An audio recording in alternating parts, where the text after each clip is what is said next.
বলতে পারতেছেন না। আচ্ছা, অ্যাডজেক্টিভ হয় কখন, নাউন হয় কখন, অ্যাডভার্ব হয় কখন, এগুলো তো আপনাদের জানতে হবে।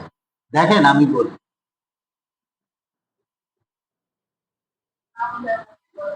আমি ব্যক্তি, এই বাক্যে কোনো ভুল আছে? আমি ব্যক্তি, এই বাক্যে কোনো ভুল আছে? কি ভুল আছে?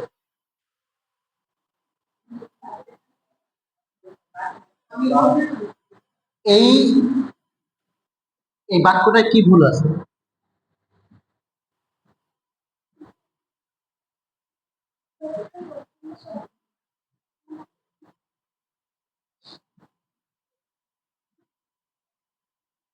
এই বাক্যটায় ভুল আছে?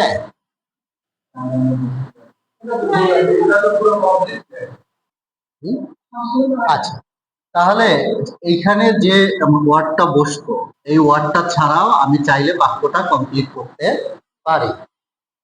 এখানে যে ওয়ার্ডটা বসতো এই ওয়ার্ডটা ছাড়া আমার বাক্যটা কমপ্লিট হচ্ছে না। তাহলে খুব সিম্পল বিষয়, অ্যাডজেক্টিভ অ্যাডভার্ব ছাড়া একটা বাক্য হয়, কিন্তু নাউন বা ভার্ব ছাড়া একটা বাক্য হয় না। আচ্ছা, আমরা ইংরেজিতে না যাই, হ্যাঁ। আচ্ছা, বিন্যাসে চলে আসে। আচ্ছা আচ্ছা, কোন পর্যায়ে আছে ছিলাম আমরা? প্রবাবিলিটি, কোন পার্টস অফ স্পিচ? অবশ্যই না, অবভিয়াসলি না। হ্যাঁ, আচ্ছা, তাহলে আমরা গত ক্লাসে আর কি যেটা করাইছিলাম হচ্ছে বিন্যাস। আচ্ছা, বিন্যাস থেকে হচ্ছে যে কারো কোনো সমস্যা আছে? এখন না আসলে পাবেন কিভাবে? বিন্যাস নিয়ে কারো কোনো সমস্যা আছে?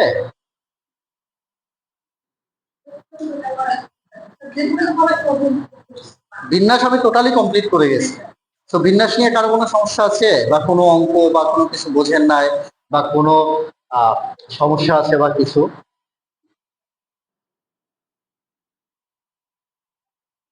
আচ্ছা, ধরে নিলাম নাই। এখন আজকে যেহেতু আমার ক্লাস হচ্ছে সম্ভাব্যতা, আমি সমাবেশের উপরে জাস্ট হচ্ছে যে 15 মিনিটের একটা লেকচার দিই, কারণ হচ্ছে আপনার সমাবেশ তাহলে আর আপনাদের পড়া হবে না। হ্যাঁ,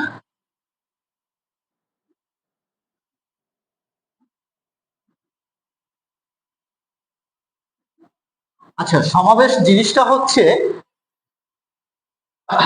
বিন্যাস বলছিলাম যে বিন্যস্ত করা মানে হচ্ছে সাজানো, আর সমাবেশ মানে হচ্ছে, আমরা বিন্যাস বলছিলাম যে ধরেন এখানে 10টা বেঞ্চ আছে, আপনার 10 জন মানুষ আছে, আপনার 10 জনকে সে 10টা বেঞ্চে আপনাকে সাজাতে হবে। একজন আজকে বসলো মানে এখানে, কালকে বসলো ওখানে, পরশুদিন আর একজন বসলো এখানে। এইভাবে হচ্ছে 10টা বেঞ্চে 10 জনকে কিভাবে সাজানো যায়। আর সমাবেশ জিনিসটা হচ্ছে আপনাকে বাছাই করে নেওয়া। আমরা যেটা হচ্ছে বাছাই করি, অর্থাৎ এই শব্দটা যদি কোনো কোশ্চেনে থাকে, আমরা কিন্তু পরীক্ষার খাতায় এই জিনিসটাই আমরা মাঝে মধ্যে ভুল করি, আমরা কোনটা বিন্যাস করব কোনটা সমাবেশ করব, কোন অঙ্কটা কি করব, আমরা কি আদৌ বিন্যাস করব না আদৌ সমাবেশ করব। তো এই শব্দটা থাকলে সেটা চোখ বুঝে হচ্ছে আপনার সমাবেশ হবে। বাছাই মানে আপনি কত প্রকারে বাছাই করতে পারেন, যে আপনি কিভাবে বাছাই করতে পারেন, যাই থাকুক না কেন, বাছাই শব্দটা থাকলেই যে সেটা হবে আপনার কি বলে কম্বিনেশন, সমাবেশ। ওকে।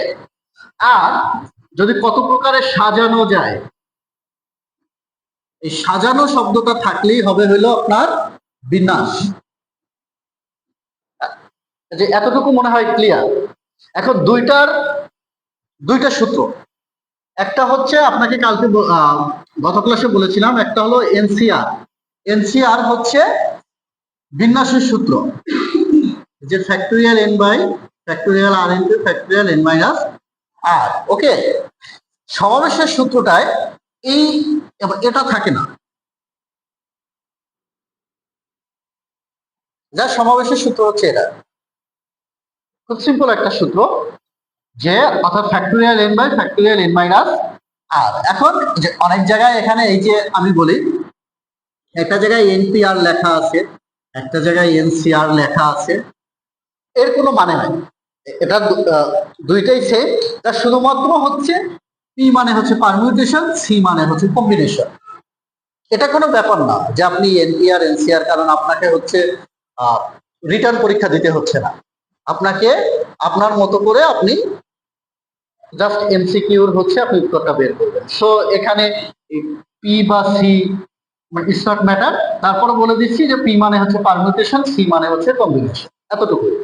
হ্যাঁ, তারপরে যার সূত্রটা আমি সমাবেশের, আচ্ছা একটা অঙ্ক, যে ধরেন এই ক্লাসে হচ্ছে 4 জন ব্যক্তি বা 4 জন স্টুডেন্ট আপনারা আছেন। এখন 4 জনের থেকে আমি বললাম যে কোনো একজন এসে, আচ্ছা আপনারা বোর্ডে লিখতে পারবেন, যে কোনো একজন এসে আপনারা বোর্ডে লিখতে পারবেন, সেটা কিভাবে বের করবেন, মানে এটা কোন পদ্ধতি? মানে এটা বাছাই করা না যে আমি একজনকে নিয়ে আসতেছি 4 জনের ভিতর থেকে। আমি যদি এটা বলতাম যে আপনারা 4 জনই, আচ্ছা আপনারা কত ভাবে লিখতে পারবেন, এখানে তো কোনো বাছাই হয় নাই, এখানে আপনারা 4 জনই আপনি বিভিন্ন ভাবে আপনারা লিখতে পারবেন, এটা হলো বিন্যাস।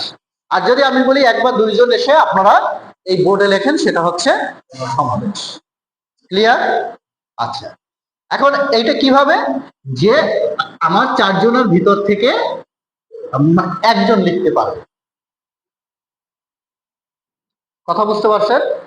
4 জনের ভিতর থেকে একজন লিখতে পারবে, যেটা উত্তর বের হবে ওটাই অ্যান্সার। আবার যদি বলি 4 জনের ভিতর থেকে 2 জন এসে লিখতে পারবেন, 2 জন, 3 জন হলে 3 জন। ক্লিয়ার? আচ্ছা, এতটুকু বোঝেন নাই কি? আচ্ছা সবাই বুঝছি, খুব সিম্পল। এই অধ্যায় 2টাকে মানে সে বিন্যাস সমাবেশের সম্ভাব্যতা, এই চাপটাকে অনেক স্টুডেন্ট বাদ দিয়ে দেয়, কিন্তু এই চ্যাপ্টারটা হচ্ছে যথেষ্ট, আপনি যদি একটু বুঝতে পারেন বেশ সহজ একটা চ্যাপ্টার। সহজ না হলেও আপনারা যদি একটু ভালোভাবে বোঝেন আপনারা মানে পারবেন। ওকে, এখন এই ধরনের অঙ্ক পাবেন আপনারা হিউজ, ম্যাক্সিমামই হচ্ছে এই ধরনের অঙ্ক। আচ্ছা নাম্বার 2, এখন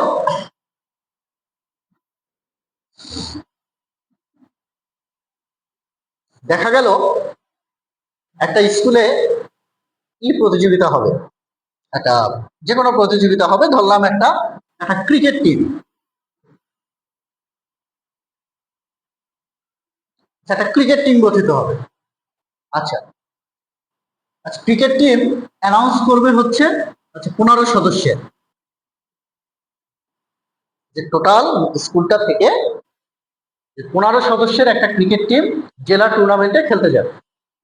আচ্ছা, সেখানে স্বাভাবিকভাবে আমরা 6, 7, 8 এই 3 ক্লাস বাদ দিলাম, ছোট ওরা বাদ দিলাম, আমরা নিলাম হচ্ছে 9 and 10। আমাদের 9 এবং 10 থেকে আচ্ছা 15 জন নিতে হবে, ক্লাস 9 এবং ক্লাস 10 থেকে যে আমার 15 জন বাছাই করতে হবে। এটাকে তো বাছাই বলে, সেটা তো বুঝেন। আচ্ছা, নবম ক্লাসে ধরেন লোক আছে মানে ক্রিকেট খেলার মতো ফিট, ধরলাম 12 জন। ওকে, দশম ক্লাসে লোক ধরলাম 15 জন। ওকে, তাহলে এই টোটাল 27 জনের ভিতর থেকে আচ্ছা 15 জন বাছাই করতে হবে ইন জেনারেল। যার সূত্রটা হবে এই 27 জনের ভিতর থেকে আচ্ছা এই 15 জন আমাকে বাছাই করতে হবে। এতটুকু কি বোঝা গেল? ওকে, এটা হলো নর্মাল কন্ডিশন, অর্থাৎ সমাবেশের নর্মাল সূত্র। এরপরে আপনাকে আস্তে আস্তে আস্তে আস্তে শর্ত দিতে থাকে যে আপনার কি কি শর্তগুলো আপনাকে মানতে হবে। সাপোজ আপনাকে বলল যে নবম থেকে অবশ্যই আমাদের সর্বনিম্ন 6 জন নিতেই হবে। কথা বোঝা গেল? যে টোটাল হলো 27 জন, এর ভিতরে আপনাকে শর্ত দিছে সর্বনিম্ন 6 জন আপনাকে নিতেই হবে, 6 জন আর কম নেওয়া যাবে না। ওকে, আচ্ছা এখন ধরেন এই যে সর্বনিম্ন যে আপনার 6 জন নিতে হবে কতজনের ভিতর থেকে? হ্যাঁ, আর 27 জন কেন হবে? আর নবম শ্রেণীতে আছে 12 জন। কথা বোঝা গেল? নবম শ্রেণীতে আছে 12 জন। তো 12 জনের ভিতর থেকে আমাকে সর্বনিম্ন 6 জন নিতে পারবে। আমরা লিখলাম, ওকে। এটা হলো হচ্ছে যে কম্বিনেশনের একটাই, যে আমার 12 জনের ভিতর থেকে সর্বনিম্ন 6 জন নিতে পারবে। তাহলে যখন আমি 6 জন নিব নবম শ্রেণী থেকে, তখন দশম শ্রেণী থেকে কয়জন যাবে?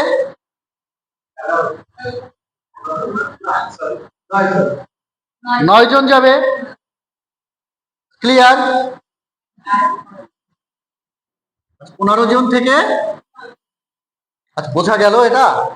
কে বোঝেন না বলেন তো? আপনাকে শর্ত দিচ্ছে কি, যে সর্বনিম্ন নবম শ্রেণী থেকে 6 জন নিতেই হবে, 6 জনের কম নেওয়া যাবে না।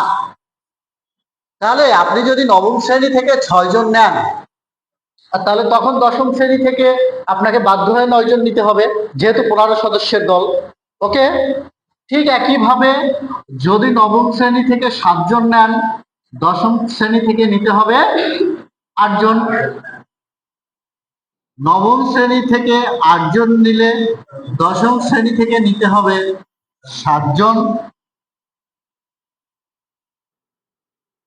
নবম শ্রেণী থেকে 7 জন নিলে নাকি করে মানে 9 জন নিলে দশম শ্রেণী থেকে হচ্ছে 6 জন।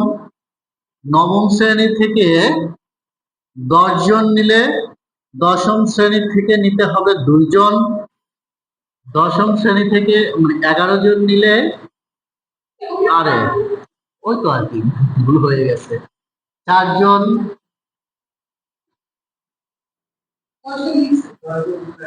আচ্ছা লিখছি না, আচ্ছা আচ্ছা 12 জন। এরপরে কি আর নিতে পারবো আমরা? কারণ 12 জনের ভিতর থেকে আপনি 12 জন নিয়েই নিছেন। আপনি নবম শ্রেণীর যত স্টুডেন্ট ছিল আপনার তত স্টুডেন্ট আপনি নিয়েই নিছেন। এই হলো একটা কন্ডিশন। বুঝাতে পারছি? এটা কে বোঝেন নাই? ওকে, এইটা একটা একটা কন্ডিশন। এখন আবার কন্ডিশনটা দিচ্ছে কি, আর একটা কন্ডিশন, যে নবম শ্রেণী থেকে সর্বনিম্ন 6 জন, কিন্তু দশম শ্রেণী থেকে কোনোভাবেই 6 জন আর কম হবে না। মানে হচ্ছে 2 শ্রেণী থেকেই সর্বনিম্ন 2 জন, মানে 6 জন করে দিতেই হবে। ধরেন কন্ডিশন, এটা একটা কন্ডিশন, যে আপনার নবম থেকেও সর্বনিম্ন 6 জন নিতে হবে, দশম থেকেও সর্বনিম্ন 6 জন নিতে হবে। তাহলে কোন কোন শর্ত খাটে আমার? এটা খাটে, এটা খাটে, যে এটা খাটে, এবং এটা খাটে। এই 4টা খাটে। আর বোঝা গেল? কে বোঝেন নাই? আর বোঝা গেল? এইগুলো বের করার পরে যার সামনে যে যোগফলটা বের হবে জাস্ট যোগ করে দিবেন। যা যোগ করলেই ওটাই হচ্ছে আমার অ্যান্সার। সমাবেশের সব থেকে কঠিন অঙ্কগুলোই হচ্ছে এটা।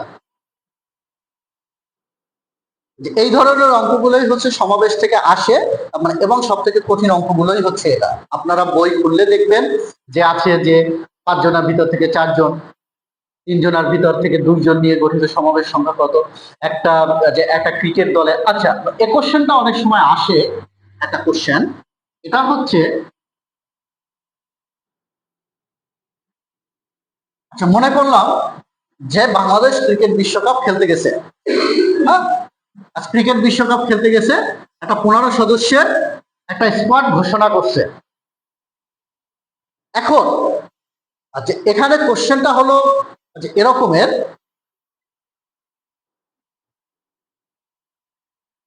আচ্ছা অধিনায়ক তো সবসময় দলে থাকবেই, হ্যাঁ, আচ্ছা অধিনায়ককে তো আর বাদ দেওয়া যায় না। তাহলে অধিনায়ককে যে অধিনায়ককে বাদ দিয়ে একটা প্লেইং 11 যে আপনি কত প্রকারে বাছাই করবেন,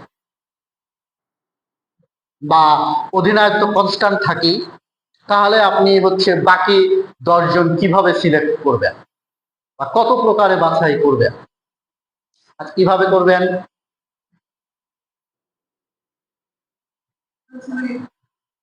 আমি আমি কোশ্চেনটাই আমি ঠিকভাবে লেখাই দিচ্ছি আপনাকে, একটু দেখি এটা।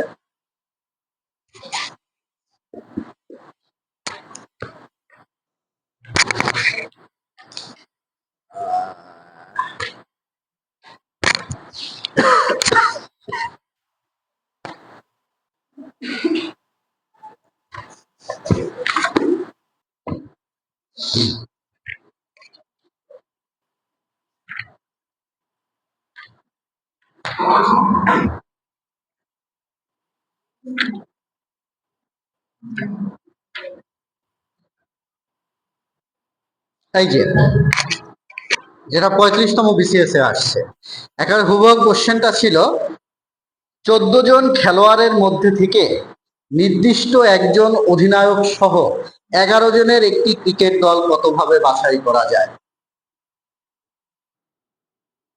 কোশ্চেনটা ছিল 14 জন, আমি 14 জনের জায়গায় 15 জন বললাম, যে 15 জনের একটা স্কোয়াড থেকে নির্দিষ্ট একজন অধিনায়ক সহ 11 জনের একটি দল কিভাবে গঠন করা যায়। কে পারবেন?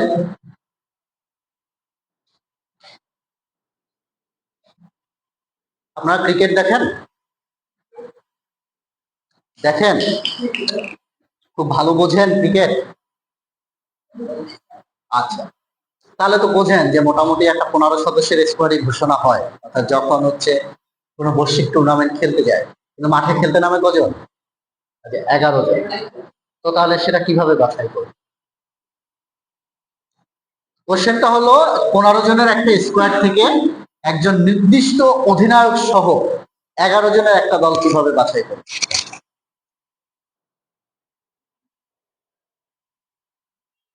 বলেন। আচ্ছা যাক, যে আমরা সময় বেশি নিচ্ছি না, একজন নির্দিষ্ট মানে অধিনায়ককে কি বাদ দেয়া যাবে? বাদ দেয়া যাবে না। তার মানে ওই একজনকে আমরা আগেই সাইডে বসাইয়ে রাখলাম, যে তুমি খেলবাই, তোমার উপরে কোনো বাছাই খাসাইয়ের কোনো সুযোগ নাই। তো একজন আগেই বাদ, একজন যদি বাদ হয়, আচ্ছা আমার প্লেইং 11-এর আর কজন বাকি থাকে? হ্যাঁ, প্লেইং 11-এর আর 10 জন বাকি থাকে, তাহলে সেই 10 জন কতজনের ভিতর থেকে নিবেন আপনি? 14 জনের ভিতর থেকে। খুব সিম্পল অঙ্ক, এটাই অঙ্ক, এটাই অঙ্ক। হ্যাঁ, এক তো বাদ, একজন তো আমার থাকবেই ওটা দলে।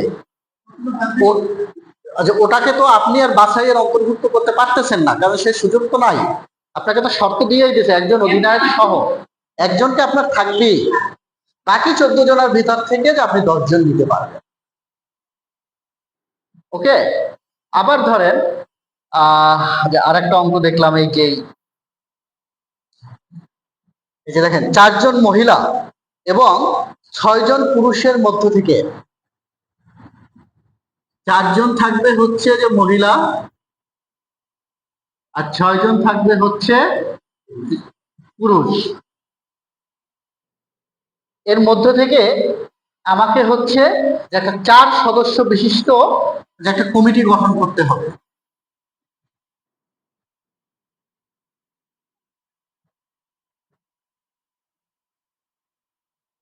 আচ্ছা, 4 সদস্য বিশিষ্ট কমিটি করতে হবে। ওকে, যেখানে শর্তটা হচ্ছে একজন পুরুষ অবশ্যই থাকবে, যেখানে একজন পুরুষ মাস্ট থাকতে হবে। একটু আগে কিন্তু অঙ্ক আমি করাই ফেলছি। আমাকে অঙ্কটা হচ্ছে যে ধরেন একটা বাড়িতে আপনারা যে আছে না, যে ধরেন আচ্ছা একটা বিয়ে অনুষ্ঠান হয়েছে, বা একটা বিয়ে অনুষ্ঠান হবে যে আপনার ছোট বোনের, এখন গায়ে হলুদ অনুষ্ঠান হবে। গায়ে হলুদ যে অনুষ্ঠানে যে আপনি দেখলেন কি যে আমাদের বাড়িতে নাচার মতো মানুষ আছে 9 জন বা 10 জন। 10 জন হচ্ছে যে আমার নাচার মতো মানুষ আছে, তার মধ্যে হচ্ছে 4 জন হচ্ছে মহিলা আর 6 জন হচ্ছে পুরুষ, মানে এরা নাচতে পারবে। ভালো খারাপ পরের বিষয়, এরা নাচতে পারবে। এখন স্টেজে আপনি বললেন কি যে স্টেজে 4 জনের বেশি উঠলে স্টেজ ভেঙে যাবে। প্র্যাকটিক্যালি ভাবেন যে আপনার 4 জনের বেশি যদি আপনি একসাথে উঠেন সেই স্টেজটা ভেঙে যাবে। এখন সর্বোচ্চ 4 জন করে উঠতে পারবে, যে একবারে আপনার মানুষ আছে 10 জন। এখন একজনে আবার যে উঠে বললো কি যে 4 জন মাইয়েরা একলাগে উঠতে পারবে। অবশ্যই তার ভিতরে একজন পুরুষ থাকতে হবে।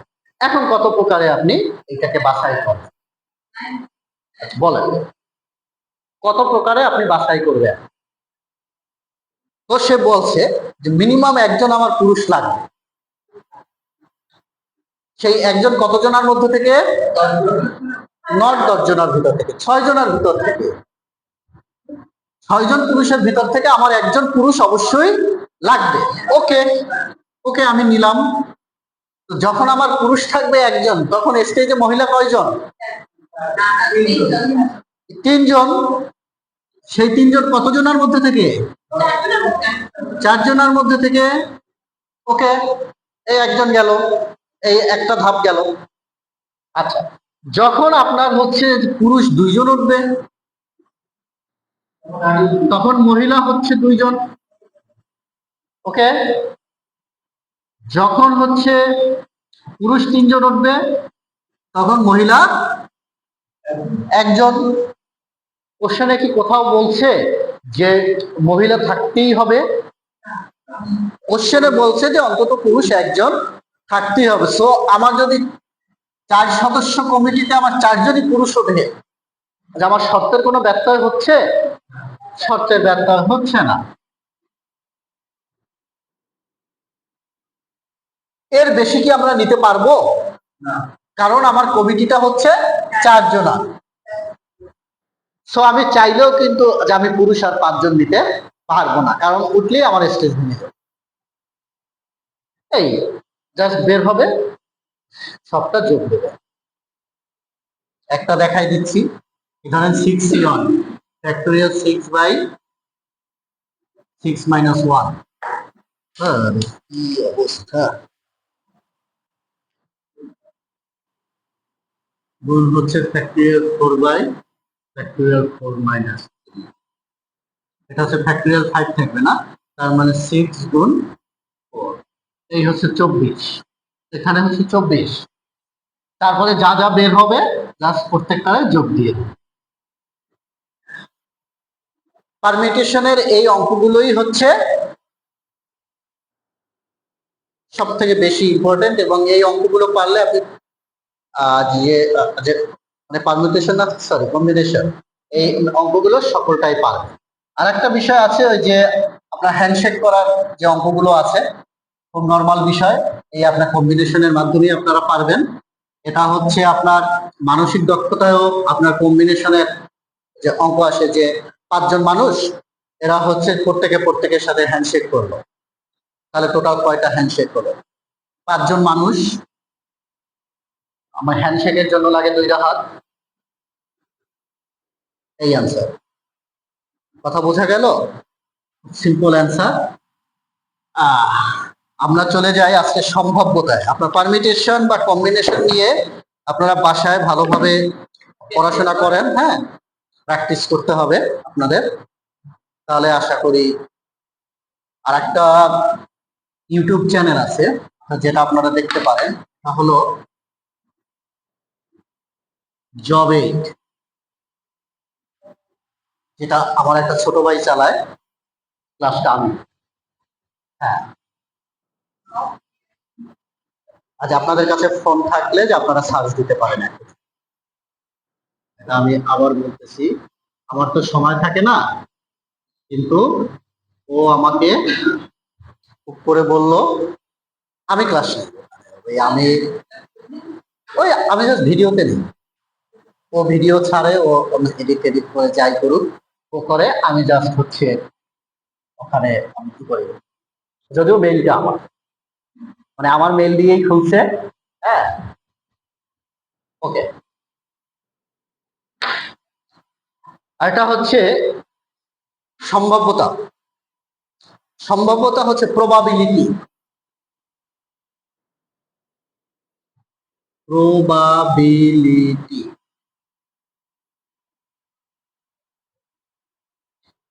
আচ্ছা, প্রবাবিলিটি সম্ভাব্যতা। আচ্ছা, সম্ভাব্যতা জিনিসটা কি আসলে?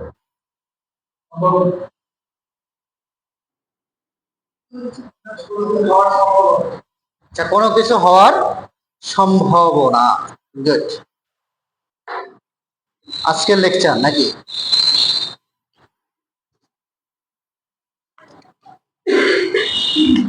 সম্ভাব্যতাটা হচ্ছে একটা খুব কনফিউজিং একটা কোশ্চেন।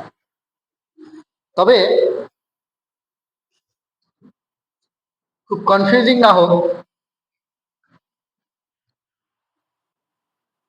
একটা মুদ্রা, অর্থাৎ যেটা হচ্ছে যে প্রবাবিলিটির খুব মানে খুব সুন্দর একটা অঙ্ক বা খুব সহজ একটা অঙ্ক। একটা মুদ্রাকে যখন আপনি হচ্ছে টস করবেন, কয়বার টস করবেন? ধরেন একবার টস করবেন, একবার টস।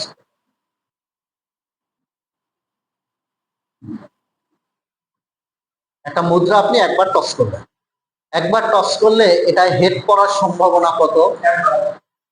একবার। সম্ভাব্যতা কিরকম?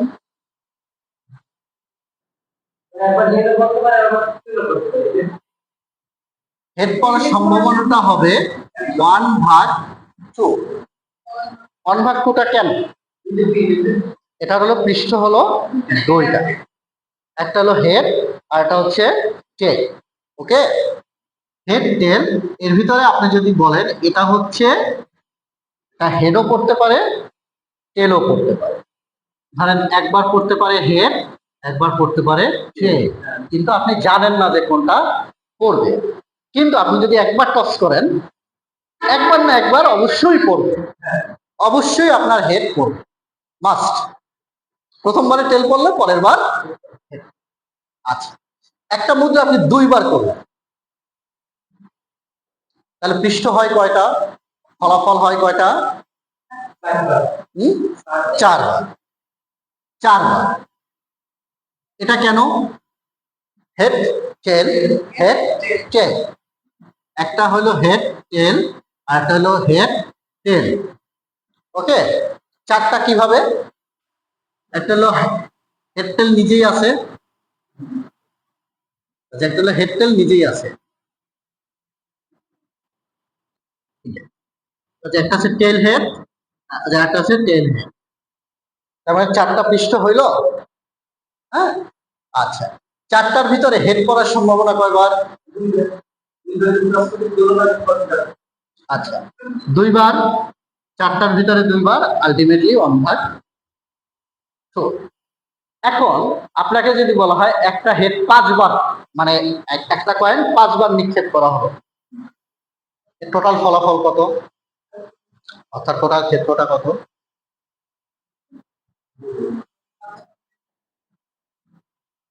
বলেন।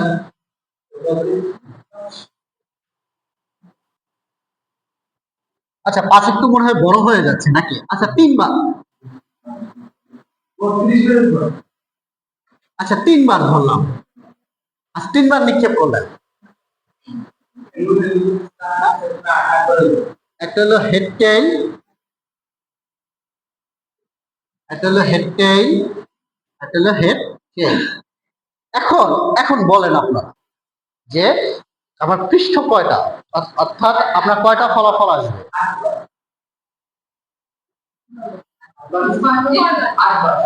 আচ্ছা, আমরা একটু ইসে দেখি, আমরা আন্দাজে না বলে যে আমরা একটু দেখি। প্রথমটাই হচ্ছে হেড বা টেইল। ওকে, হেড বা টেইল, হেড বা টেইল। ওকে,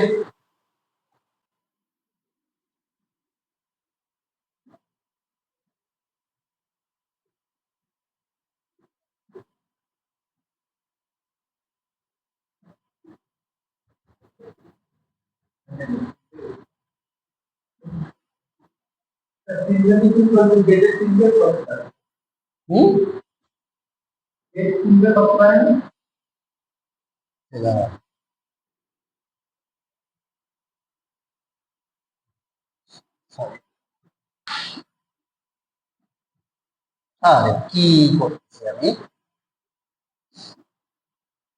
আমি তো গেলাম আউলাইয়া।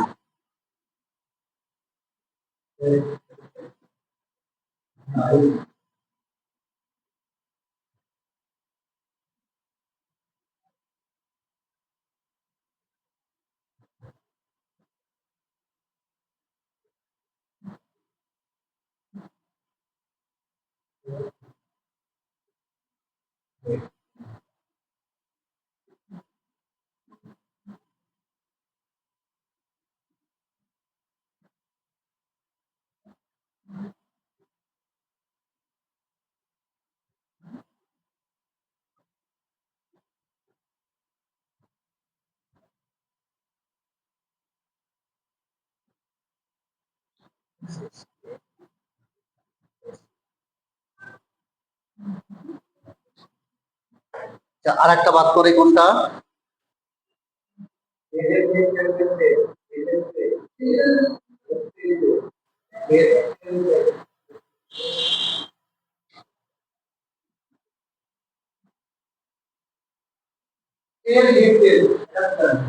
আচ্ছা,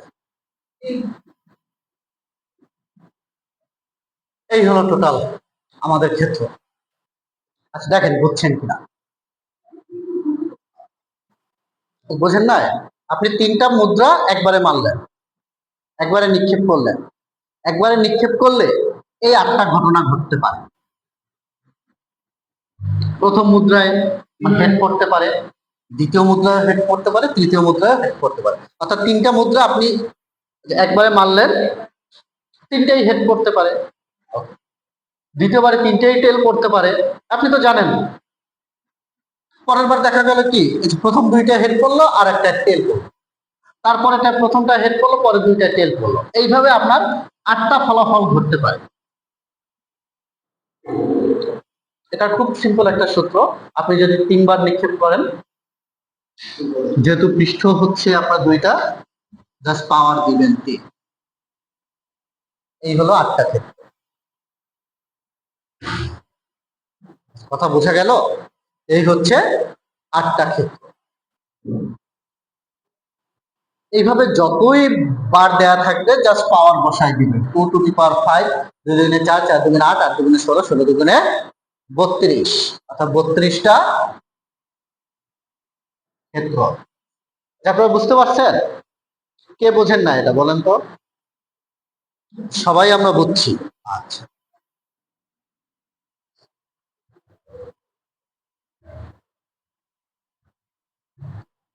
ধরেন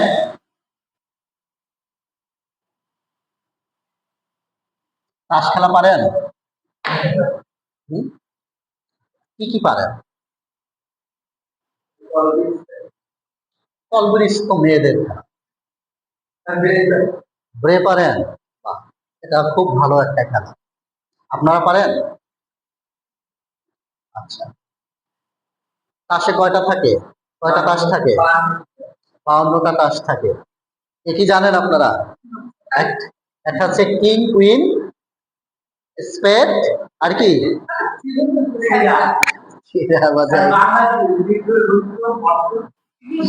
ওকে, আবার বললেন। আচ্ছা, রুইতন হটটন কোন ভাষার শব্দ?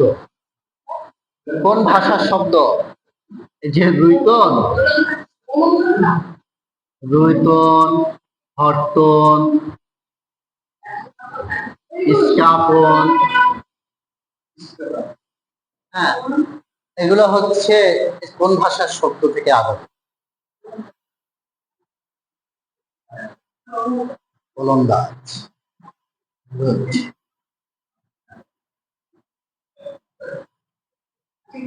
আচ্ছা, যাই হোক, আপনারা তো তাস দেখছেন। আচ্ছা, তাসে থাকে হচ্ছে আপনার 52টা।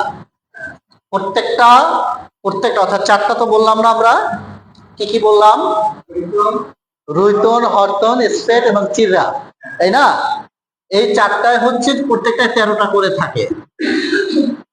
প্রবাবিলিটির অঙ্ক করতে গেলে যে আপনাদের তাসের অঙ্ক প্রায় আসে, আপনাদের এটা জানতে হবে এই 13টা কি কি। ওকে, 1 2 3 4 5 6 7 8 9 9 পর্যন্ত আমাদের হচ্ছে থাকে যে 1 2 3 4 5 6 7 8 9। বাকি চারটা, একটা হলো জ্যাকেল। ও আচ্ছা, 1 থাকে না, না আচ্ছা 10 থাকে না, অনেক দিন না তো। আচ্ছা, এরপরে থাকে হচ্ছে জ্যাকেল।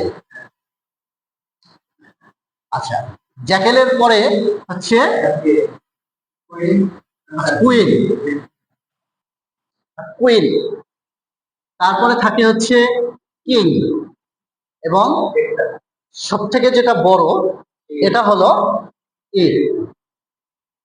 অর্থাৎ টেক্কা, অর্থাৎ আমরা যাকে এটা বলে থাকি। হ্যাঁ, এই হচ্ছে যে আমার 13টা।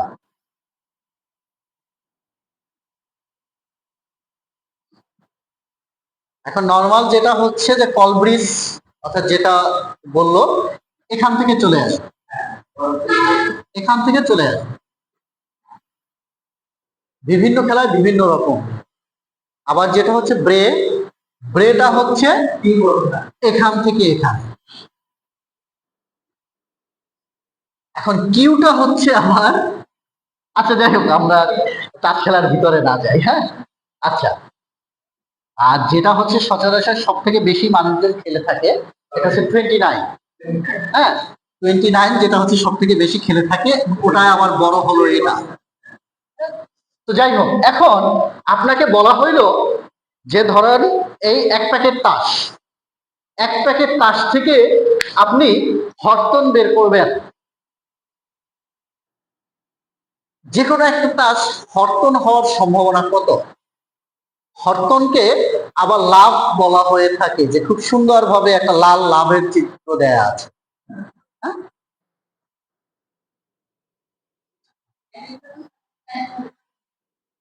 আমি কি বললাম?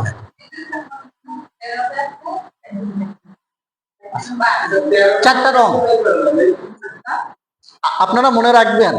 আপনারা যদি তাস খেলা না বোঝেন আপনারা মনে রাখবেন, একটা হলো সুন্দরভাবে লাল, একটা হলো বিস্কিট,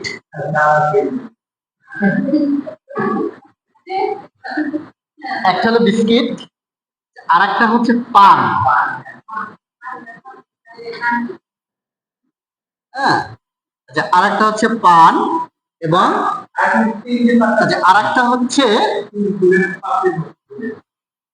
ফুলের পাপড়ির মতো।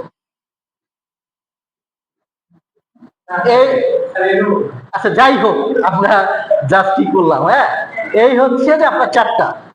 ওকে, এটাই আছে 13টা, এটাই আছে 13টা, এটাই আছে 13টা, এটাই আছে 13টা। এই দুটো হচ্ছে রেড মানে লাল, এই দুটো হচ্ছে ব্ল্যাক মানে হচ্ছে কালো। কোশ্চেন বিভিন্ন রকমের আসতে পারে। ফার্স্ট কোশ্চেন হলো, আরো একটা বলে দিই, এইটা হলো আপনার হরতন, এইটা হলো রুইতন, এইটা হলো ইস্কাপন, এইটা হচ্ছে টিকটি। এই হচ্ছে চারটা, আমরা যাই বলি না কেন। হ্যাঁ, এই হচ্ছে চারটা। এখন আপনাকে যদি বলা হয় এক প্যাকেট তাস থেকে আপনি একটা তাস তুললেন, সেই তাসটা রুইতন হওয়ার সম্ভাবনা কত বলেন? সিম্পল অঙ্ক।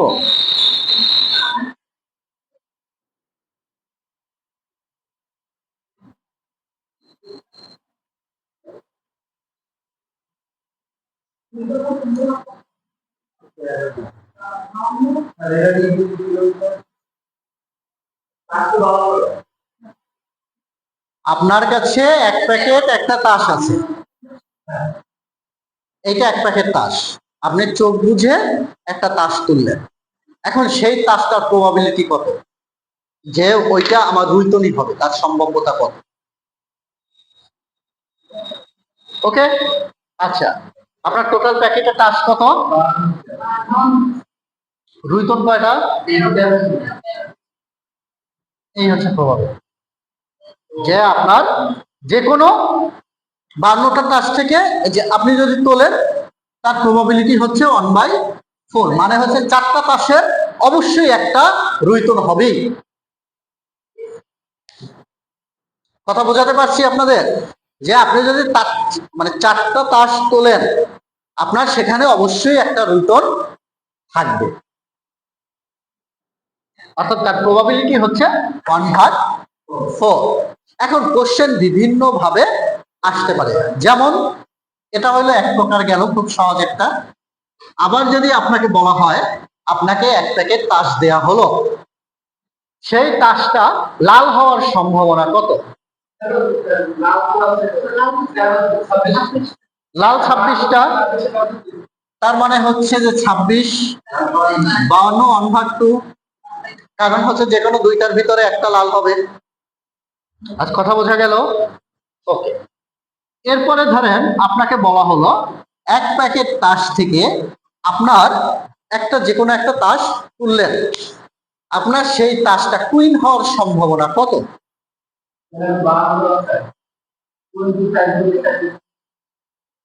বলেন, আপনারা বলেন। এক প্যাকেট তাস থেকে আপনি একটা তাস তুললেন, সেইটা কুইন হওয়ার সম্ভাবনা কত? কুইন হচ্ছে আমার প্রত্যেকটার ভিতরে একটা করে কুইন, তার মানে হচ্ছে 4টা কুইন। 4টা কুইন হচ্ছে 52টার ভিতরে, তার মানে 1/13, অর্থাৎ আমি 13টা তাস তুললে তার ভিতরে অবশ্যই একটা কুইন থাকবে। এটাই হচ্ছে আপনার প্রবাবিলিটি। আচ্ছা, তাসের অঙ্কে কি কারো কোনো সমস্যা আছে? আচ্ছা, একটু আগে ডাইসের কথা বললাম, ওই ডাইস মানে হচ্ছে যে পয়সা, যে হেড টেইলের যে বিষয়টা। এখন গেলাম হচ্ছে আপনার তাস। ওকে, এখন চলে যাচ্ছি, ধরেন এই খেলাটা মনে হয় খেলে নাই এমন মানুষ একটু কম আছে। আমার এটা হচ্ছে লুডো খেলা। হ্যাঁ, আমরা লুডো খেলা সবাই কম বেশি খেলছি, ছোট বড় সবাই মোটামুটি আমরা খেলছি। আচ্ছা, লুডোতে কল থাকে কয়টা? হ্যাঁ, 6টা কল থাকে। 1 2 3 4 5 6।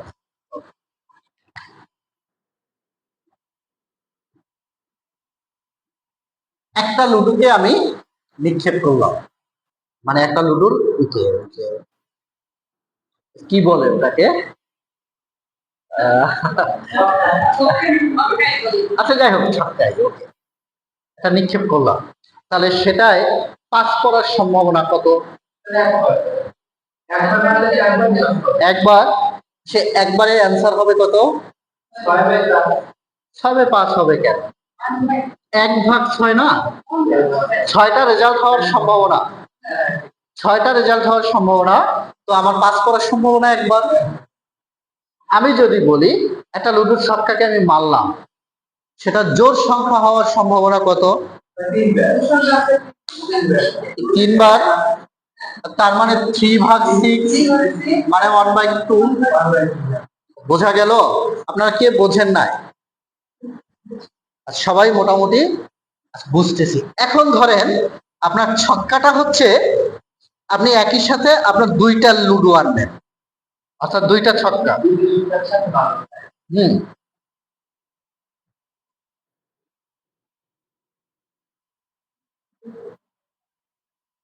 সেক্ষেত্রে কি করবেন?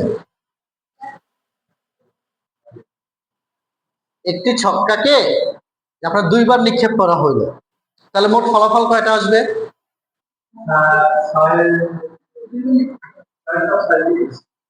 6/6 = 36। এটা কি বুঝতে পারছেন সবাই? কে বুঝেন নাই? আপনি বোঝেন নাই? ওকে, কোনো বোঝার কিছু নাই। ধরেন একটা মুদ্রা, একটু আগে কি বলছি যে একটা মুদ্রাকে আপনি 3বার নিক্ষেপ করলেন, একটা মুদ্রার তল কয়টা? 2টা তল, আপনি 3বার নিক্ষেপ করলেন, ফলাফল হইলো 8টা। ওকে, 8টা কিভাবে হয় আমি বের করে দেখাইছি। একটা ছক্কার কয়টা তল? একটা ছক্কার 6টা তল। নিক্ষেপ করলেন কয়বার? 2বার। তাহলে 36। এখন 36টা আমি দেখাতে পারি, দেখাই। 1 2 3 4 5 6। 1 2 3 4 5 6। আপনি দেখবেন 1 2 1 3 1 4 1 5 1 6 এইভাবে। আচ্ছা, আপনি যেতে থাকবেন, আপনি দেখবেন 36টা বের হয়েছে। হ্যাঁ, বোঝা গেল? আচ্ছা, এখন ধরেন আপনি দুইটা মুদ্রা, মানে দুইটা ছক্কা আপনি, বা একটা ছক্কায় আপনি 2বার নিক্ষেপ করলেন। এক্ষেত্রে আপনার 2 পড়ার সম্ভাবনা কত? একই সাথে 2 পড়ার সম্ভাবনা কত? একটা ছক্কাকে আপনি 2বার নিক্ষেপ করলেন, একই সাথে 2 পড়ার সম্ভাবনা কত?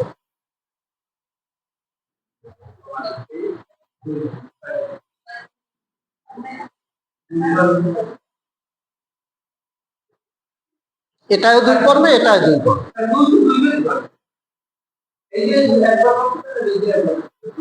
একটা ছক্কা আপনি 2বার করবেন, অর্থাৎ 2বার মারলেন, দুইটাই 2 পড়ার সম্ভাবনা কত? একবার। একই সাথে এটাও 2বার, এটাও 2। ধরেন এটা একটা ছক্কা, হ্যাঁ, একসাথে 2, হ্যাঁ, এটা 1 2 3 4 5 6। ওকে, এটাও 2 পড়বে, এটাও 2 পড়বে। একই সাথে 2 করার সম্ভাবনা সেটা একবারই হবে। ক্লিয়ার? সেক্ষেত্রে কি হবে? 1/36। আচ্ছা, এরপরে আসলে এগুলো কি বলি। আচ্ছা, 14 নম্বর অঙ্কটা দেখেন তো।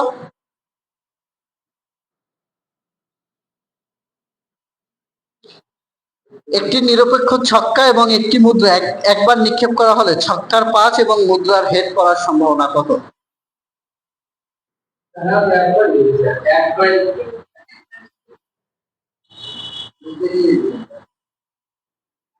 এটা কোশ্চেনে, মানে কোশ্চেনে উত্তর দেয়া আছে। এটা সম্ভবত একবারই পড়বে, কিন্তু একবারটা কয়বারের ভিতরে পড়বে? এইটা একটা কোশ্চেন না? অবশ্যই কোশ্চেন।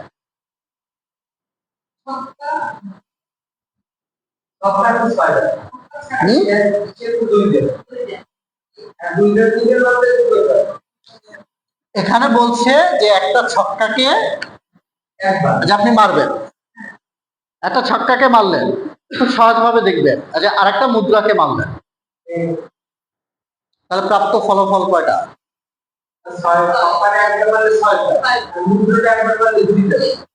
তাহলে ফলাফল কয়টা, মানে একবারে আপনি দুইটা একত্রে মারছেন, একটা ছক্কাও মারছেন, একটা দুইও মানে মানে একটা হচ্ছে মুদ্রাও মারছেন, তাহলে প্রাপ্ত ফলাফল কয়টা?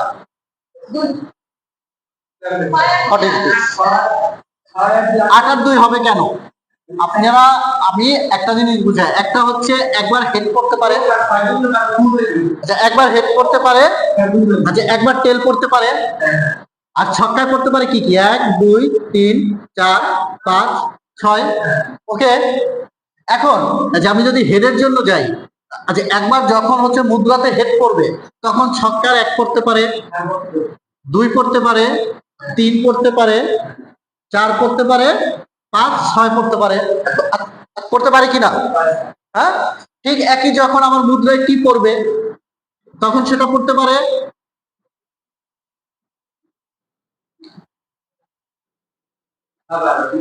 12টা হইল। আপনার লজিক্যালি ভাববেন যে একটা মুদ্রা আপনার হচ্ছে টেল পড়লো, ঠিক একই মুহূর্তে যে আপনার ছক্কার তো যে কোনো সংখ্যায় পড়তে পারে। হ্যাঁ, আমরা কি জানি সেটা? আমরা জানি না, যে কোনো সংখ্যা পড়তে পারে। আবার একটা মুদ্রার যদি আমার হেড পড়ে, তাহলে ওই ছক্কাটারও আবার যে কোনো সংখ্যা পড়তে পারে। তার মানে টোটাল ক্ষেত্র হচ্ছে আপনার 12টা। কথা বোঝা গেল? 12টা। এখন আমার কোশ্চেনে বলছে হচ্ছে যে নিক্ষেপ করা হলে ছক্কার 5 ছক্কার 5 কোনটায় কোনটায় আছে? ছক্কার 5 একটা আছে এইটায়, আর একটা আছে এইটায়। ওকে, ছক্কার 5 এবং মুদ্রার এইচ, মুদ্রার এইচ আছে অনলি একটায়, করার সম্ভাবনা কত? এই কে বোঝেন নাই বলেন তো? সিম্পল বিষয়, সিম্পল ভাবে ভাববেন।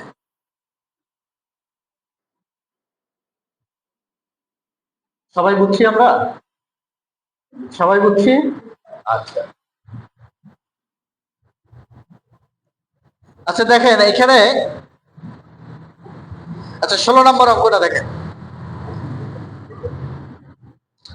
এক প্যাকেট কাঠ থেকে একটি রাজা নেওয়ার পর, আচ্ছা রাজা কোনটা? রাজা হলো কিং, কে। হ্যাঁ, আপনার হচ্ছে কে নেওয়ার পরে আবার একটি কার্ড নেওয়া হলো। পরবর্তী কার্ড হার্টস, হার্টসের রাজা হওয়ার কি হার্টসের রাজা হওয়ার সম্ভাবনা কত? কোশ্চেনটা কি বুঝতে পারছেন সবাই? আচ্ছা, কোশ্চেনটা কি বলছে? একটা একটা তাসের প্যাকেট, একটা তাসের প্যাকেট থেকে আপনি একটা রাজা নিছেন। আপনি একটা রাজা নিছেন, নেওয়ার পরে আপনি পরবর্তী কার্ড, নেক্সট কার্ডটা হার্সের রাজা হওয়ার সম্ভাবনা কত? অর্থাৎ ধরেন 52টা তাস আছে, তা 52টা তাস, আপনি 52টা তাসের ভিতরে আপনি একটা রাজা আপনি সরাই ফেলছেন, আপনি নিছেন, আপনি নিয়ে গেছেন। এখন টোটাল প্যাকেটে আপনার তাস আছে কয়টা? 51টা। এখন 51টা তাসের ভিতরে আমাকে কোশ্চেনে বলছে যে হার্সের রাজা হওয়ার সম্ভাবনা কত?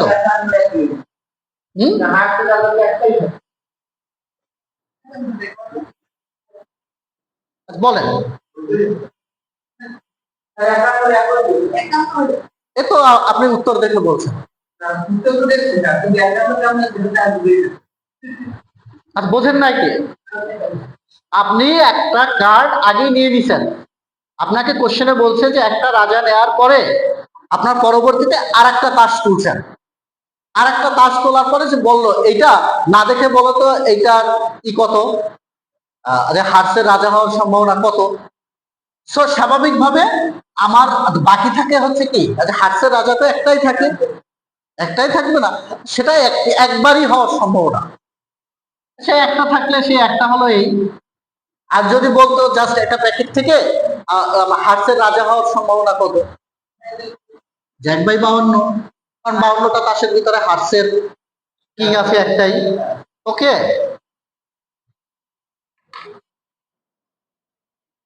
এই যে 17 নম্বর অঙ্কটা মানে তো আমি আগেই ই করে নিছি। এই যে আরেকটা অঙ্ক আছে। আচ্ছা, আরেকটা অঙ্ক হচ্ছে এই যে 18 নম্বর অঙ্কটা। হ্যাঁ, দৈব ভাবে, দৈব মানে হচ্ছে দৈব চয়ন, মানে হচ্ছে আপনি জানেন না যে কোনটা কি, চোখ বুঝে নিতে পারেন, না দেখে নিতে পারেন, আপনি যে কোনো ভাবে আপনি আপনি নিতে পারেন।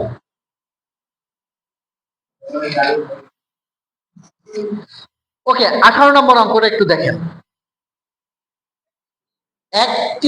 এক প্যাকেট তাস থেকে দৈবভাবে দুটি তাস নেওয়া হলো, তাস দুটি রাজা হওয়ার সম্ভাবনা কত?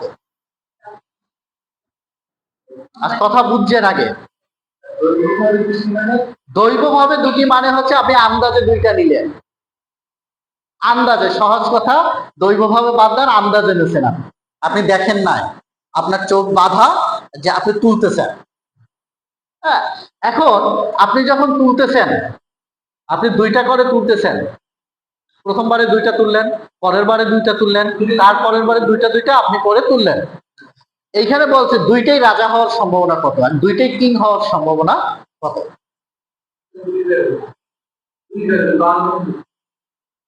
কেমনে?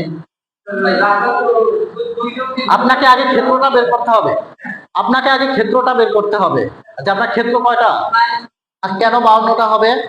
আপনি যখন 52 থেকে আচ্ছা 52টা তাস, যে আপনার টোটাল 52টা তাস না, আপনি 52টা তাস থেকে এতক্ষণ যেটা বলেছি একটা একটা করে, ওকে, আপনি একই সাথে দুইটা তুলবেন। সে দুইটা হতে পারে 1-2 হতে পারে, মানে 1-2 না 2-3 হতে পারে, সেটা হতে পারে যে আর 2 হতে পারে, সেটা হতে পারে কে আর কুইন হতে পারে। আমার কোশ্চেনে চাইছে যে দুইটি কে কে হওয়ার সম্ভাবনা কত। ওকে, এর সম্ভাবনা কত, তার মানে আগে আমার ক্ষেত্রটা বের করতে হবে যে আমার ক্ষেত্রটা কত, আমার এই টোটাল কয়টা হইতে পারে। আমি দুইবার তুললাম, আমি দুইবার তোলার পরে এই ক্ষেত্রটা কয়টা হতে পারে, এই ক্ষেত্রটা হতে পারে আমি 52টা তাসের ভিতর যখন আমি দুইটা করে নিব, এই 52টা তাসের ভিতরে যখন আমি দুইটা করে তাস নিব, যেটা অ্যান্সার বের হবে সেটা হচ্ছে আমার টোটাল ক্ষেত্র। কথা বুঝতে পারছি? আমি যখন 52টা তাসের ভিতর থেকে একটা করে নিব, একটা করে নিব, যার জন্য ক্ষেত্র হচ্ছে আমার সবসময় 52টা। কথা বুঝাতে পারছি? একই সাথে যখন আমি দুইটা করে নিব, তখন আমার ক্ষেত্র হবে এটা। আবার যদি আমি তিনটা করে নিই, তখন আমার ক্ষেত্র হবে এটা। কে বোঝেন নাই? বুঝছি। আচ্ছা, তাহলে টোটাল ক্ষেত্রটা বের করে ফেলি আমরা।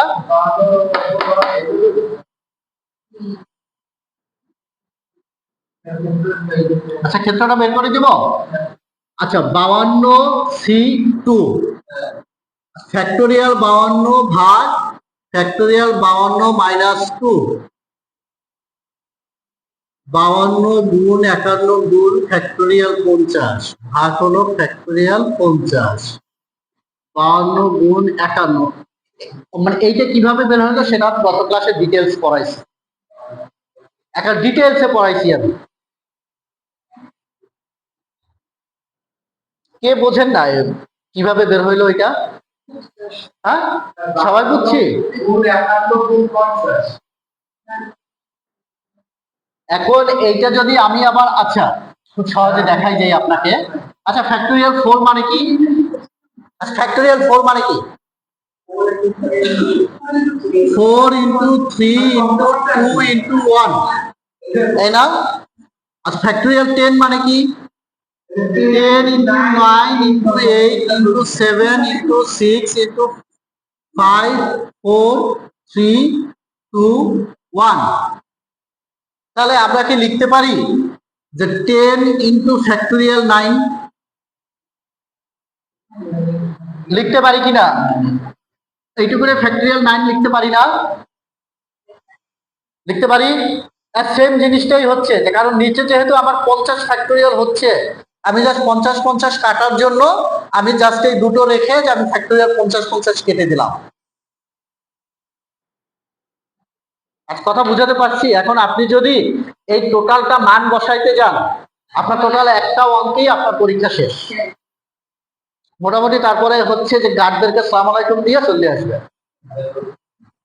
এরপরে যেটা অ্যান্সার বের হবে, কত অ্যান্সার বের হলো? ধরুন 1326, না কি বলি? আচ্ছা, যেটা হয় আর কি। হ্যাঁ, এখন বিষয়টা হচ্ছে যে আপনি যখন এই জিনিসগুলো করবেন, আপনি যখন এই জিনিসগুলো করবেন, আপনার তখন এইটা মাথায় রাখতে হবে, আপনাকে প্রথমে ক্ষেত্রটা বের করতে হবে। যে কোনো অঙ্কের যে কোনো কিছু, আমার টোটাল ক্ষেত্রটা কত, আমার টোটাল ক্ষেত্রটা বের করার পরে এরপরে দেখেন, তারপরে বলছি কি যে আমার ই কয়টা, রাজা কয়টা? হুম, আমার রাজা আছে কয়টা? 4টা আছে। আমার মোট টোটাল হচ্ছে যে 52টার ভিতরে হচ্ছে রাজা হচ্ছে 4টা। আমাকে কোশ্চেনে বলছে কি 2টা হওয়ার সম্ভাবনা, তার মানে 4টার ভিতর আমার হচ্ছে 2টা হতে হবে। হ্যাঁ, 4টার ভিতর 2টো হতে হবে। তাহলে এই সম্ভাবনাটাই হচ্ছে আমার এই সম্ভাবনার ভিতরে, মানে এটার ভিতরে এটা। আবার এই টোটাল ক্ষেত্রের ভিতরে যদি আমি এইটা পাই, অর্থাৎ আমার 4টা রাজার ভিতরে 2টা করে নিতে বলছে, এই 4টার ভিতরে 2টাই হচ্ছে আমার এই টোটাল ক্ষেত্রটার সম্ভাব্যতা। আর বুঝি নাই? আচ্ছা, আর একটু সহজ ভাবে বুঝাই দিই আপনাকে, তাহলে বুঝতে পারবেন। ধরেন আপনার কাছে 10টা বই আছে, সিম্পল ভাবে 10টা বই আছে। 10টা বইয়ের ভিতরে ইংরেজি আছে 3টা, ম্যাথ আছে 3টা, এরপরে হচ্ছে সায়েন্স আছে হচ্ছে 4টা। সায়েন্স আছে 4টা। এখন আপনাকে বললো কি যে আপনি নিবেন, আপনি যে কোনো 2টা বই নিবেন, আন্দাজে যে কোনো 2টা বই আপনি নিবেন। 2টা বই নিলে সেই 2টা বইয়ের মধ্যে সায়েন্সের বই একই সাথে 2টা হওয়ার সম্ভাবনা কত? কথা বুঝছেন? আপনাকে 2টা বই তুলতে হলো, আপনি প্রথমে 2টা বই তুললেন। 2টা বই তুলবেন কি থেকে? 10টার মধ্যে থেকে 2টা বই বাছাই করবেন। সেই সমাবেশে চলে গেলাম আমরা, বাছাই করলেন। এখন আপনাকে বলছে আবার সায়েন্সের বই 2টা হওয়ার সম্ভাবনা কত? সায়েন্সের বই কয়টা আপনার? 4টা। তাহলে 4টার ভিতরে সেই 2টা। কথা বোঝা গেল আপনাকে? এটা হচ্ছে প্রবাবিলিটি, মানে হচ্ছে টোটাল ক্ষেত্র থেকে যেটা আপনাকে চাওয়া হয়েছে সেটার ফলাফলটা কত। কথা বুঝাতে পারছি? প্রবাবিলিটি জিনিসগুলো জাস্ট আপনি ধরলেই আপনার যে অঙ্কগুলো মোটামুটি আয়ত্তে চলে আসে। এটা খুব একটা কঠিন তেমন কিছু না।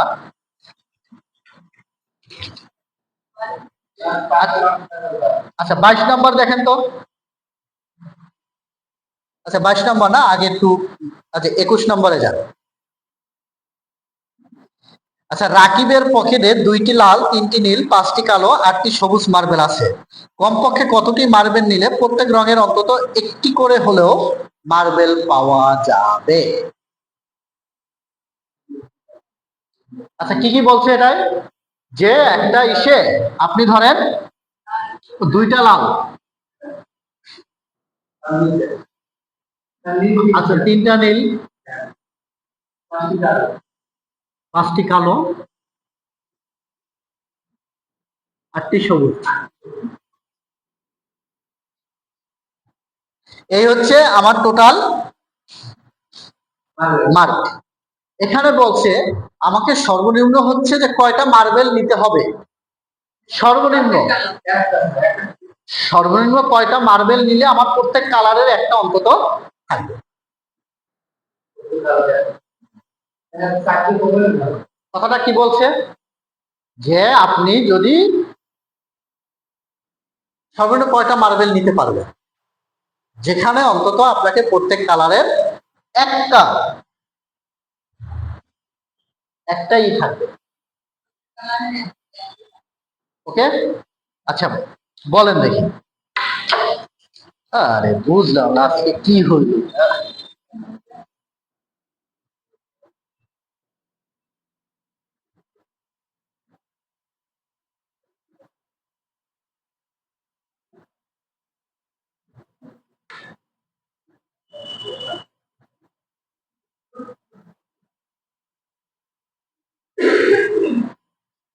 বলেন আপনার সর্বনিম্ন আপনি কয়টা নিতে পারবেন, সর্বনিম্ন কয়টা নিলে আপনার কমপক্ষে কতটি মার্বেল নিলে প্রত্যেক রঙের একটা না একটা থাকবেই। আচ্ছা করেন দেখি, একটু বুঝি দেখি।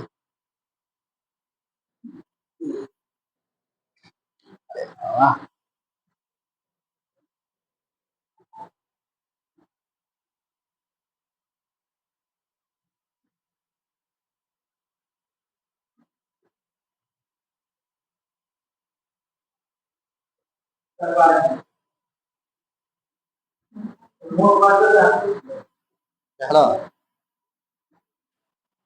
ঘুমিয়ে উঠছো? আচ্ছা লিঙ্কটা পাঠাতো আমারে, একটু দ্রুত পাঠান।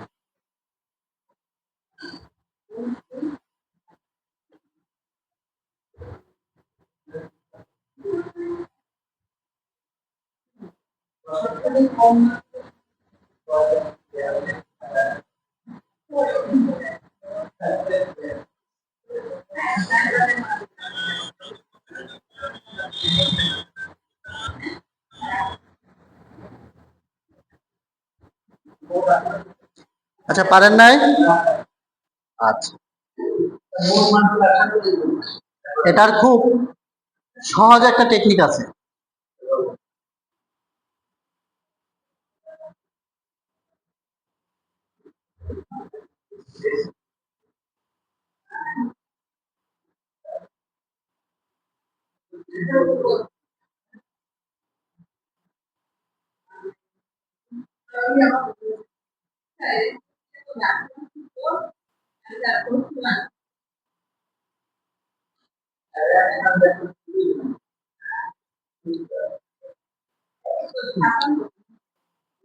আচ্ছা, আপনাকে কোশ্চেনটা বলছে আপনাকে সর্বনিম্ন কয়টা বল নিতে হবে যেখানে প্রত্যেক রঙের। আচ্ছা, আপনি বলছেন চারটা, ওকে, চারটা নিলাম। চারটা তো সবুজও হইতে পারে, চারটা বল তো সবুজই হয়ে যাইতে পারে। তাহলে তো এই তিনটা নাই, ওকে। এরপর আপনাদের উত্তর।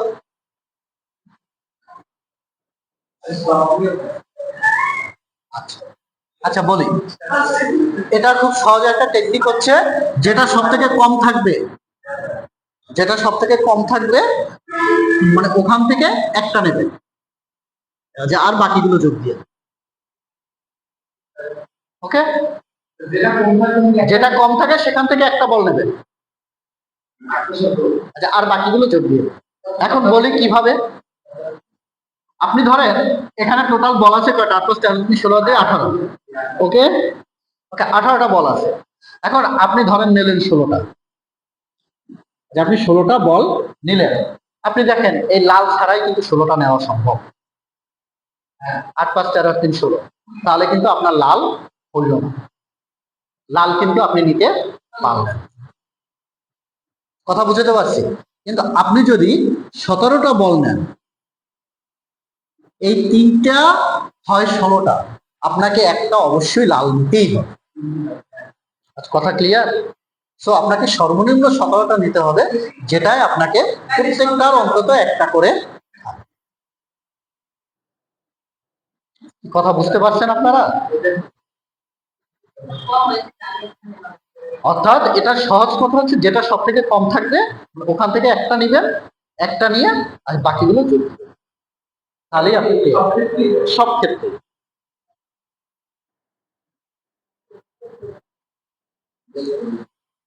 ওকে, আর একটা বিষয় দেখেন, 22 নম্বর অঙ্কটা দেখেন।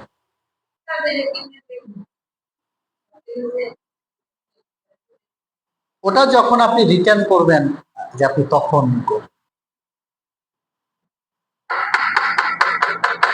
একটি ঝুড়িতে 6টি আপেল এবং 3টি কমলা আছে, কমপক্ষে একটি কমলা পেতে কতগুলো ফল তুলতে হবে? সেম।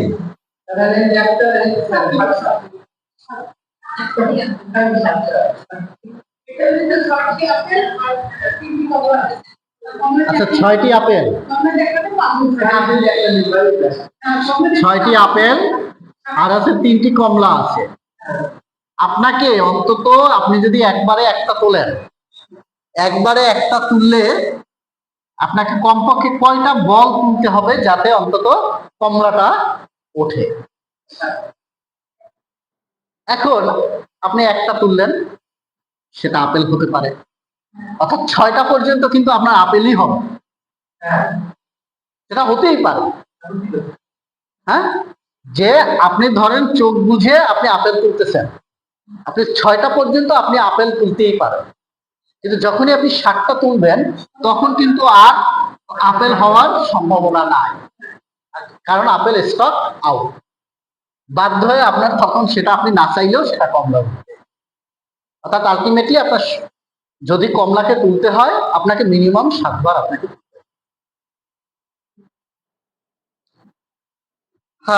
আর কি, আর তো কিছুই নাই, এই তো। একটি থলিতে 6টি নীল বল, 4টি সাদা বল, 8টি সাদা বল এবং এবং 10টি কালো বল আছে। দৈবভাবে একটি বল তুললে সেটি সাদা না হবার সম্ভাবনা কত? খুব সিম্পল অঙ্ক, একটু ঘুরাই দিছে। আচ্ছা,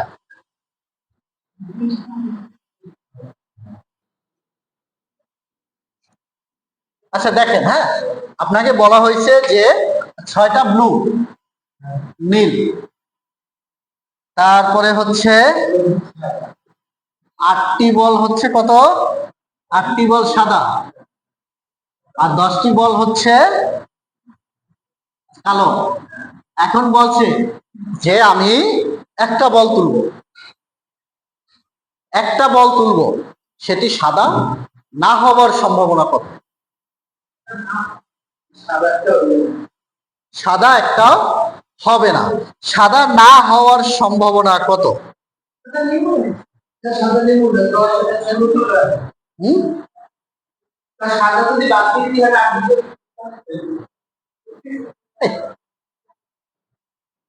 উত্তরটাই হচ্ছে এটা, আর কিছুই না, জাস্ট সাদাটাকে আপনি আউট অফ সিলেবাস করে দিবেন। টোটাল কয়টা? টোটাল 24টা। 24টার ভিতর থেকে আপনি কালো নিলেন আর নীল নিলেন, তাহলেই সাদা আর হবে না। এই হচ্ছে আপনাদের সম্ভাব্যতা। এখন বলেন আপনাদের কার কোন জায়গায় কি সমস্যা আছে একটু শুনি।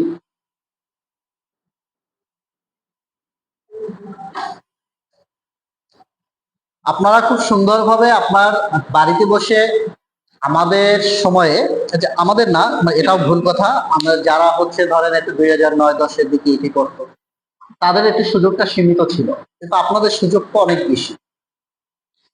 অনেক বেশি কেন? এখন অনলাইনের যুগ, হিউজ পরিমাণ, মানে আপনি যখনই কোনো সমস্যা হবে জাস্ট অনলাইনে ইউটিউবে ঢুকবেন, আপনার যা খুশি সার্চ দিবেন, দেখবেন একেবারে গড়গড় করে চলে আসবে। যেখান থেকে বোঝেন না সেখান থেকে টু দা পয়েন্টে চলে আসবে। এআই খুব সুন্দর ভাবে এআই কে যা জিজ্ঞেস করবেন তাই এর উত্তর তারা দিয়ে, এআই পারে না আমি আমি দেখি না এখন। সো আপনারা হচ্ছে খুব ভালোভাবে আপনারা করবেন, দেখবেন যে আপনার যে কোনো সমস্যা, আপনার যে কোনো কিছু, আপনারা ইসে যাবেন, ইউটিউবে যাবেন, আপনার সকল ধরনের সমস্যার সমাধান পেয়ে যাবেন। আচ্ছা দাঁড়ান, আমি আমি একটু ঢোকেন তো, মধ্যে ঢোকেন তো। ভিডিও কয়টা? একটাই, হ্যাঁ হ্যাঁ ওইটা, কারণ আমি সময় পাই না, একটা ভিডিও কোন রকমে করছিলাম। হ্যাঁ,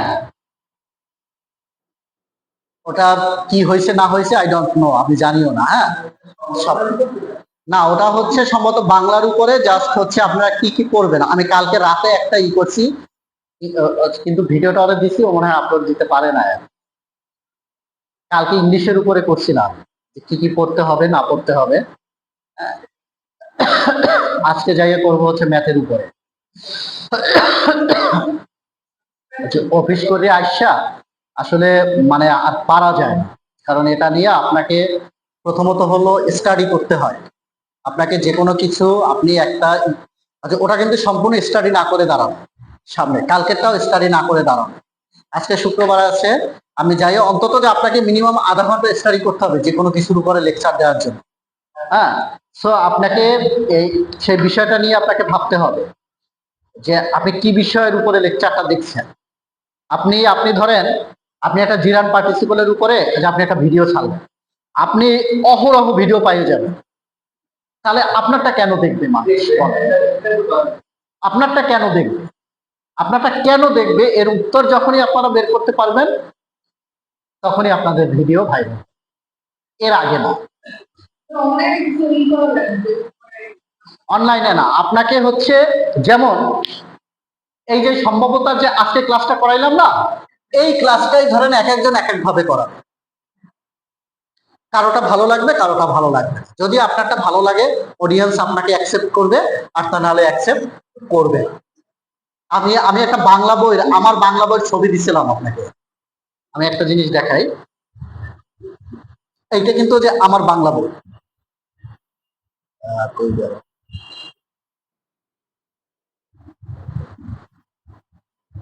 মানে এটা হচ্ছে আমার বাংলা বইয়ের ছবি। আমি কি করবো, আর কি তখন আসে বলে দাদা একটা দ্রুত একটা একটা কিছু করিয়ে দেয়। হ্যাঁ, খুব দ্রুত আমি তারপর সামনে বাংলা বই পাইছি, জাস্ট দুটো ছবি দিয়ে মানে একটা ভিডিও তৈরি করে, জাস্ট একটা শর্টের ভিডিও তৈরি করে। আচ্ছা যাই হোক, ওটা না। এখন এখন কথা হচ্ছে আপনাদের সম্ভাব্যতা এবং হচ্ছে আপনাদের ইনিয়া, এটা ফেসবুক পেজেও পাইয়ে যাবে না। একটা ফেসবুক পেজে বেশ ভালো ওটার সম্ভবত ফলোয়ার আছে। দেখি তো, আমি তৈরি করছিলাম কিন্তু আমি ওরা দিয়ে দিছি আর 2.1K ফলোয়ার।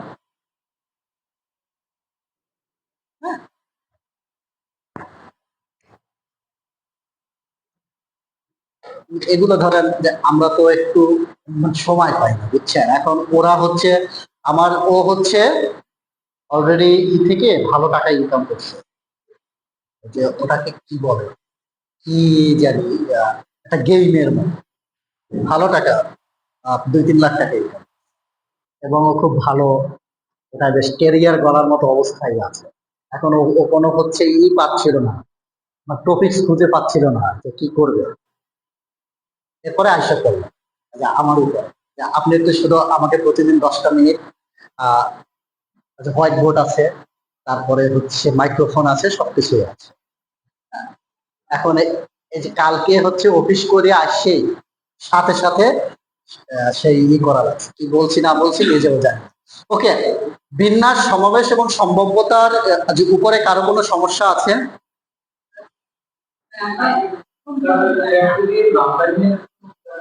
ফ্যাক্টোরিয়াল ভাঙানো খুবই ইজি, খুবই ইজি। ধরেন ফ্যাক্টোরিয়াল 7, ফ্যাক্টোরিয়াল 7 জাস্ট এর হচ্ছে যে নিচে নিচে চলে আসে। হ্যাঁ, এবং ফ্যাক্টোরিয়াল 10 পর্যন্ত আপনারা মানটা মনে রাখবেন।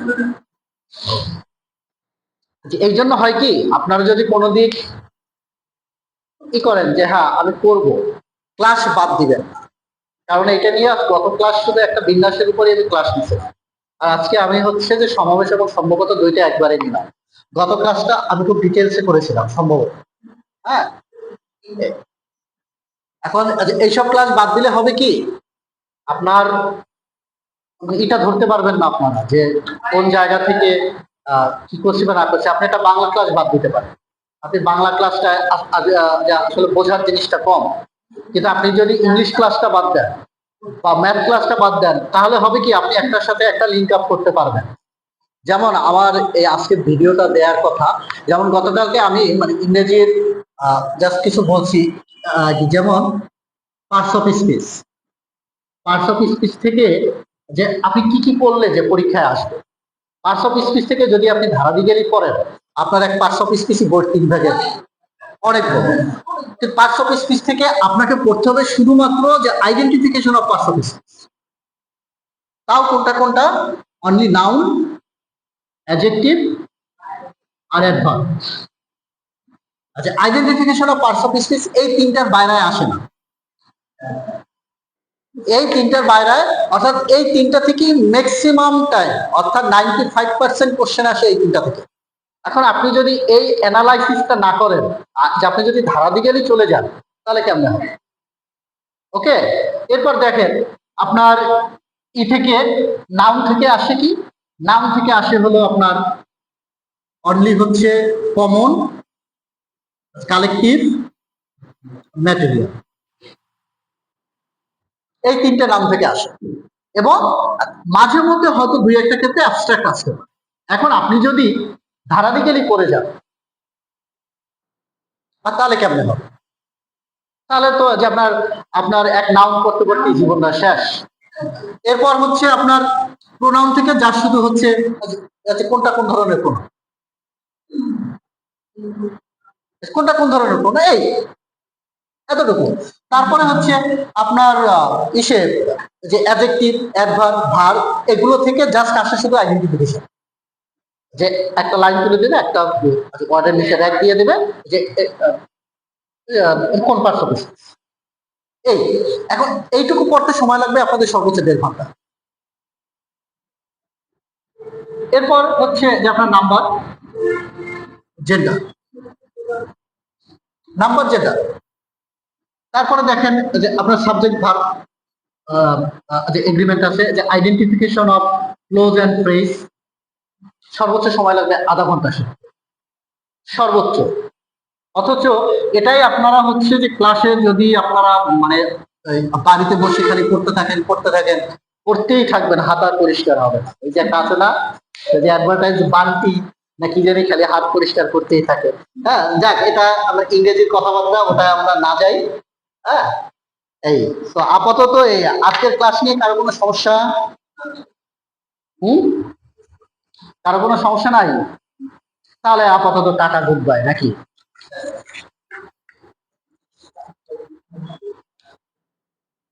আপনারা ভালো থাকেন। আহ,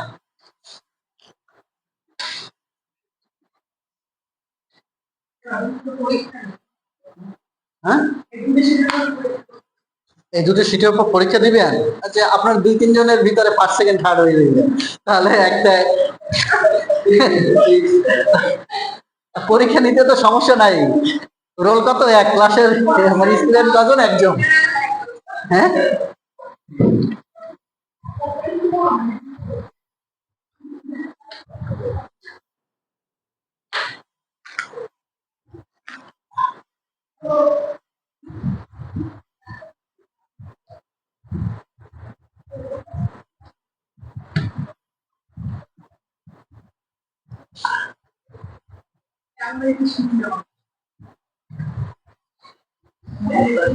ভিডিওটা পজ করে আসে। হ্যাঁ, আর তা নাহলে একটা ভিডিও হতেই থাকে।